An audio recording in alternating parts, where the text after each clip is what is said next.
Com a queda do Muro de Berlim no ano de 1989 e com o fim da União Soviética encerrando a Guerra Fria, os Estados Unidos se firmaram de vez como a maior potência militar e econômica do mundo.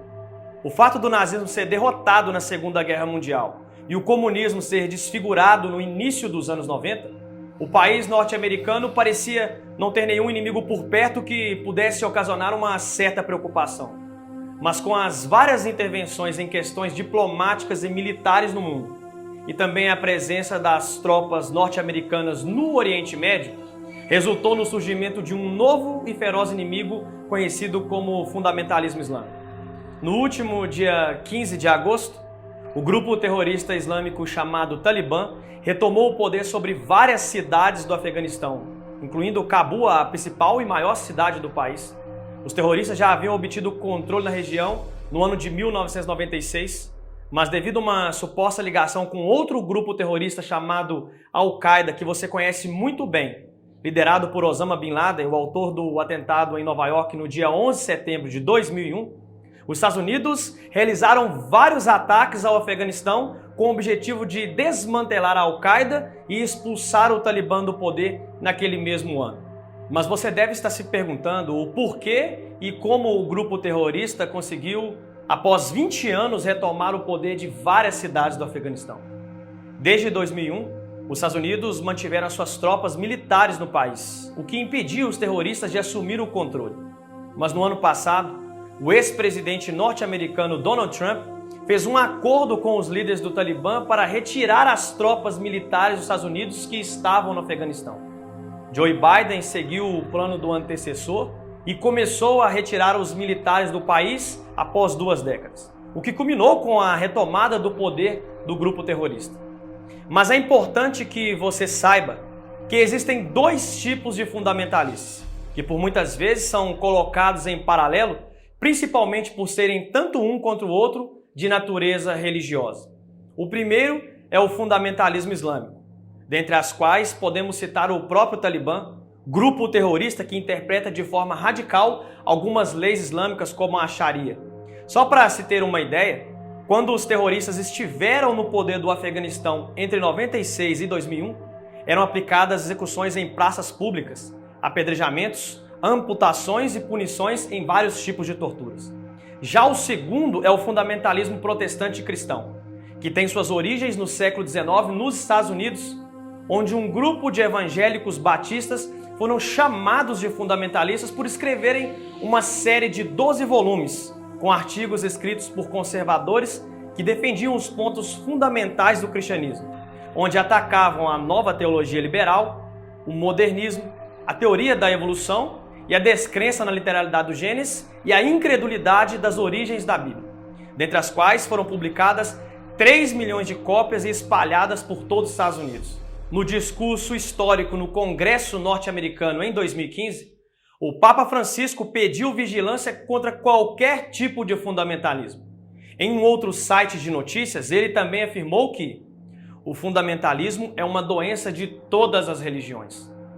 A escritora liberal e historiadora das religiões chamada Karen Armstrong também fez algumas declarações a respeito dos fundamentalistas. Veja o que ela escreveu em um de seus artigos sobre o assunto.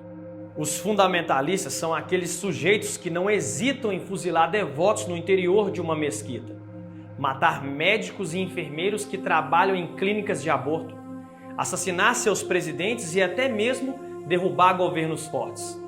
Democracia, pluralismo, tolerância religiosa, paz internacional, liberdade de expressão, separação entre igreja e Estado, nada disso lhes interessa. Os fundamentalistas são cristãos que rejeitam as descobertas da biologia e da física sobre as origens da vida e afirmam que o livro de Gênesis é cientificamente exato em todos os seus detalhes.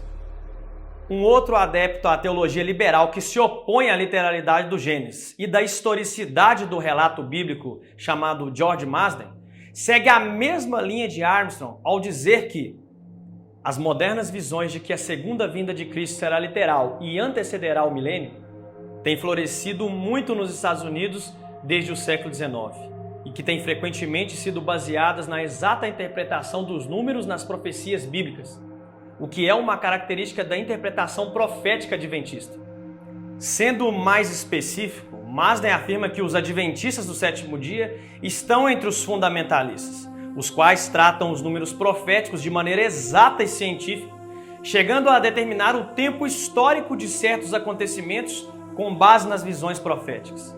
Não sei se você percebeu, mas está havendo uma tentativa de generalizar o fundamentalismo cristão com o fundamentalismo islâmico, em colocar ambos os grupos dentro de um mesmo escopo, sendo que o primeiro trava uma guerra sociopolítica com o Ocidente moderno e o segundo trava uma batalha ideológica contra os valores e princípios modernos.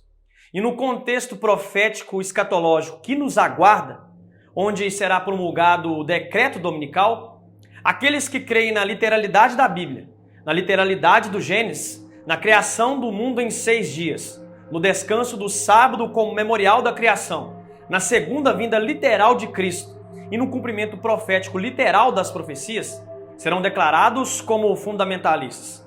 Ellen White afirma no livro Grande Conflito, na página 592, que os que honram o sábado bíblico serão denunciados como inimigos da lei e da ordem, como se estivessem comprometendo as restrições morais da sociedade, causando anarquia e corrupção e atraindo os juízos de Deus sobre a terra. Será declarado que suas objeções são teimosia, obstinação e desprezo às autoridades. Serão acusados de deslealdade ao governo. Os pastores que negam a obrigatoriedade da lei divina apresentarão do púlpito o dever de prestar obediência às autoridades civis como estabelecidas por Deus. Nas assembleias legislativas e nos tribunais de justiça, os observadores dos mandamentos serão caluniados e condenados. Suas palavras serão distorcidas e suas intenções serão interpretadas da pior forma possível. Não se esqueça de se inscrever em nosso canal. Ajude o nosso ministério compartilhando nossos vídeos nas redes sociais. E muito obrigado por nos assistir até aqui. E que Deus abençoe a todos. E até o nosso próximo vídeo.